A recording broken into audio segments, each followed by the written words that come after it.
the Timberwolves coming in at 5-2, but it is a man's 5-2, if you will, because they beat Denver, gave them their first loss. They beat Boston in overtime, gave them their first or second loss actually at the time.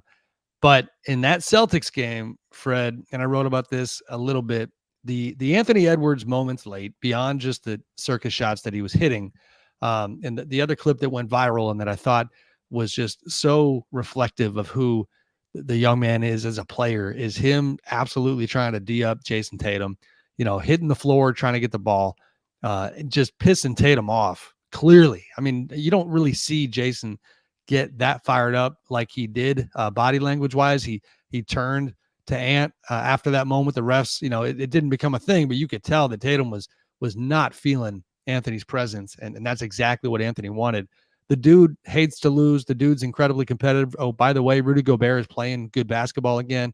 They look good, and it's hard for me to believe it, because they spent so much of last season as one of the easy teams to poke fun at, because they'd given so much up to get Rudy, and then looked so clunky, and then health was a major concern. What do you think about Minnesota? Rudy Gobert is playing great basketball. Yeah. They're the number one defense in the league. We're talking about the number one offense.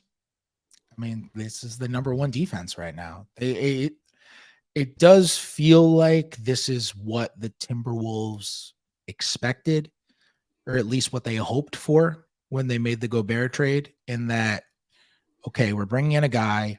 Our problem is rim protection. Our problem is defensive rebounding.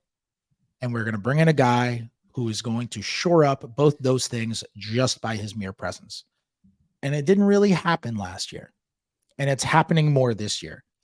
A thing that I'm still concerned about is how the offense is going to run with Towns and Gobert both on the floor. But I'll tell you what, those guys both on the floor together this year, even though Towns has not necessarily looked like his all-star self, when those guys are both on the floor together this year, like, they have a 120 offensive rating. What is it? Got it written down.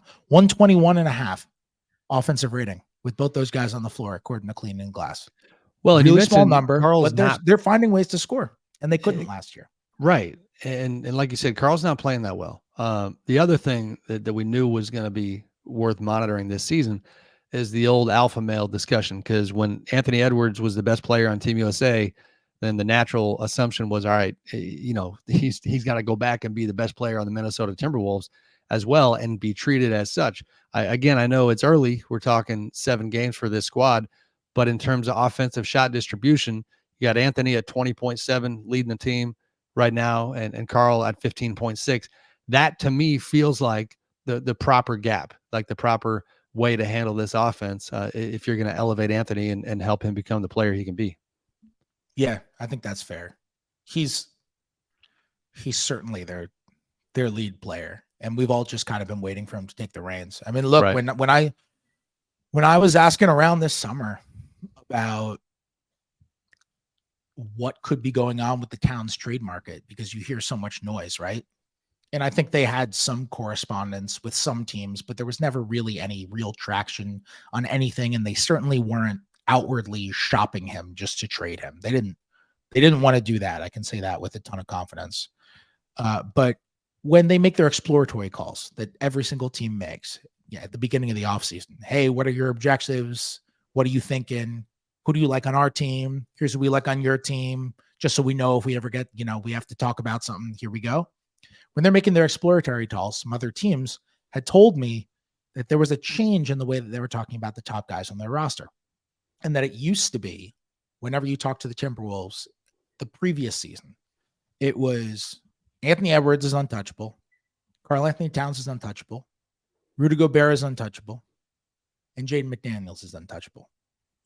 And then when you spoke to them last summer, it was Anthony Edwards is untouchable.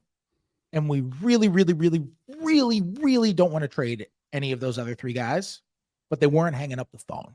Right. If somebody else brought them up. And more than one team mentioned to me that that was what they were kind of expressing. And when the organization starts to value you at a different level, eventually that trickles down to the pecking order in the locker room, right? Sure. Eventually, like you're not saying Anthony Edwards is untradeable. He's the only one you absolutely cannot ask about. But Karl Anthony Towns is our leader and runs the team. Right. That's not how it works. Right. That otherwise Karl Anthony Towns would be the one who was untouchable and untradeable. Right. Edwards he's a phenomenal player. And I think we were all waiting for this one. It's interesting. Last thought on Minnesota. If you reverse engineer the playoffs a little bit, and I know this is a fool's errand to a degree, you could make an argument that Minnesota gave Denver more trouble than any team other than Phoenix.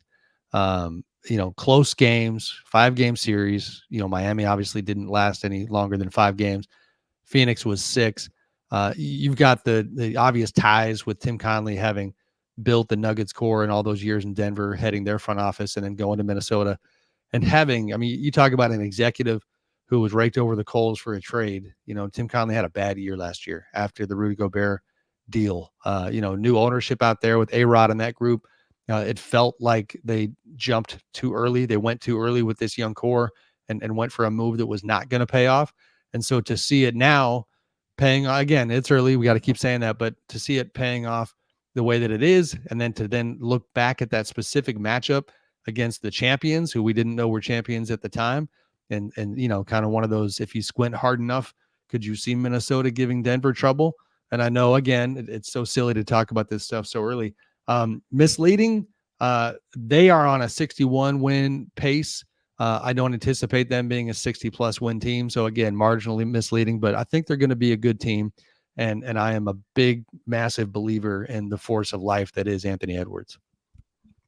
I believe in them top 6 in the West. I say that without having listed out my top 6 in the West in my head, but I have to imagine I believe in them top 6 in the West. Sure. I think they're getting in there. They're good. All right. We are believe going in their to defense. I mean, sure. We've seen from Rudy Gobert, if he's going to, he's playing at his defensive player of the year level caliber right now. If he's going to be this good all season, they're going to be top, whatever number you want to say, top 5, top 6 by the end of the year in defense. All the offense has to be is okay. And all of a sudden we're talking about close to a 50-win team. Right.